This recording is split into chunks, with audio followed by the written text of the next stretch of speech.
नमस्कार मित्रांनो, जर तुमच्या पक्ष्यांना फाऊलपॉक्स झालेला असेल तर घाबरायचे कारण नाही. तर फाऊलपॉक्स होतो कशामुळे? जर फाऊलपॉक्स आपल्या शेडमध्ये अस्वच्छता असेल किंवा आपला पक्षी जो आहे कमजोर असेल तर त्याच्यामुळे आपल्या पक्ष्याला फाऊलपॉक्स होऊ शकतो. तर फाऊलपॉक्स झाला हे कसे ओळखायचे? तर आपल्या पक्ष्याला जो आहे त्वचेवर म्हणा किंवा डोळ्यावर किंवा शरीरावर असे बारीक बारीक फोडे येतात. त्याच्यामुळे आपल्या पक्ष्यांना फाऊलपॉक्स झाला असे आपल्याला समजते. तर फाऊलपॉक्स झाल्यामुळे काय होते की जो पक्ष्याचा जो डोळा आहे तो असा बंद पडू शकतो आणि पक्षी खाणेपिणे बंद करू शकते आणि कमजोर होऊन मरण पावू शकतो. म्हणून याच्यावर औषधी कोणकोणती आहे ते आता सांगणार आहे. तर सगळ्यात पहिली औषधी आहे ही माझ्या हातात बघू शकता. ही आहे सपाट लोशन. तिला कापसाच्या मदतीने त्या पक्ष्याच्या जिथे जिथे असे फोडे झाले आहे तिथे तिथे लावायचे आहे.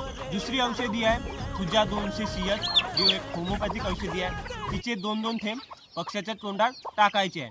तिसरा घरगुती उपाय आहे निंबाचा पाला आणि सरसोचा तेल. तर काय आहे की निंबाचा पाला बारीक पेस्ट तयार करायचा आहे आणि त्याच्यामध्ये थोडं गरम करून सरसोचं तेल टाकून जिथे जिथे असे फोडं झाले आहे तिथे तिथे लावायचे आहे.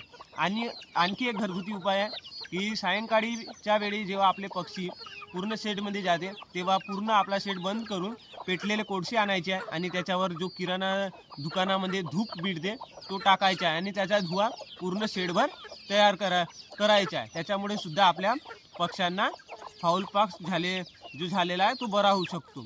तर आणि एक की आपल्या ज्या पक्ष्यांना असा फाऊलपॉक्स झालेला आहे त्याला सर्व पक्ष्याच्या बाजूला म्हणजे वेगळं ठेवायचं आहे.